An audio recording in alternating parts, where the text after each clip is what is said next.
At first glance, it doesn't sound like such a big deal. A cube still has a surface to walk on, a sky to look up at, and probably still gets sunshine, right?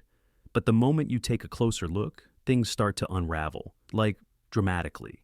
Let's say Earth was somehow formed as a perfect cube: six flat faces, 12 sharp edges, and eight corners.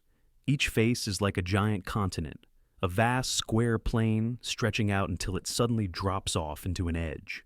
At the very center of each face, gravity would pull straight down. So if you stood in the middle, it would feel pretty normal, just like standing on our real Earth. But the further you walk toward an edge, the stranger things would get. Gravity doesn't just politely follow the cube's shape, it still pulls toward the center of the cube. That means if you walk toward a corner, your feet would feel heavier and heavier, tilted toward the middle of the face you're on, but your body would start to lean toward the cube's center. By the time you reached an edge, you'd practically be climbing a slope, even though the surface is flat. Try to go around a corner, and things get truly wild. Gravity would pull you at an angle, and walking would feel like trying to hike up a sideways wall. People would probably live only in the center regions of each face, where gravity feels normal. The edges? Likely uninhabited. The corners? Forget it. Those would be the Bermuda Triangles of Cube Earth. But that's just gravity. Let's talk about the atmosphere. On our round Earth, gravity pulls everything in evenly from the center, giving us a nice, cozy blanket of air all around. On Cube Earth, the atmosphere would be thicker in the middle of each face and thinner, maybe even non-existent, near the edges and corners. Weather systems would be bizarre. Storms might hover forever in the low-pressure valleys near the center, while the edges become dry, wind-ripped wastelands. Flying from one face to another could mean passing through wild turbulence, or even brief vacuum zones.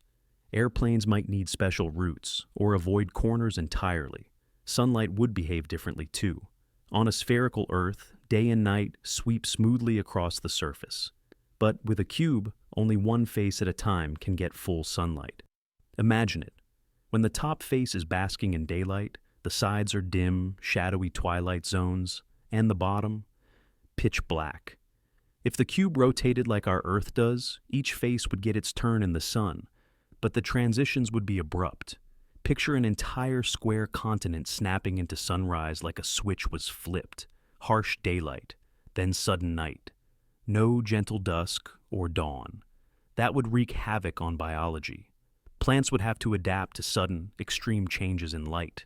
Animals might evolve to burrow underground during the scorching face day, and only come out in the dim, cooler edge hours.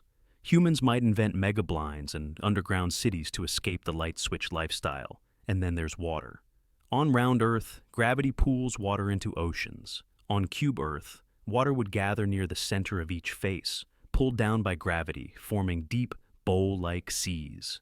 The edges and corners, dry and elevated like strange cliff deserts.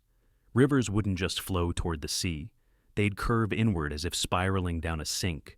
And oceans wouldn't be calm and circular. They'd be square, with tides sloshing unpredictably due to the cube's irregular gravitational pull.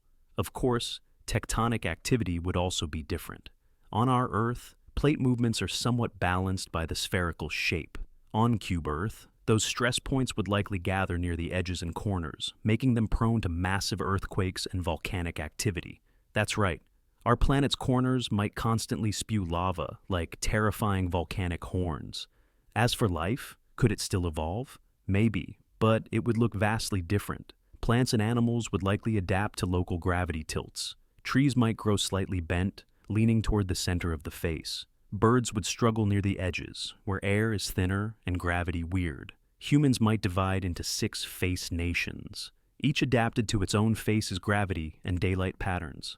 Trade between faces would be rare and difficult, especially if you had to cross an edge to get there. That's like climbing sideways across a cliff while the wind tries to shove you into a vacuum. And what about space exploration? Launching rockets from the center of a face would be doable, but from a corner? Forget it. Gravity there would tug in too many directions, and the thinner atmosphere would make launches unstable. Plus, the cube's sharp profile would cause all sorts of orbital mess. Satellites would have a hard time staying in a clean orbit. They'd either crash into edges or be flung off by weird gravitational anomalies.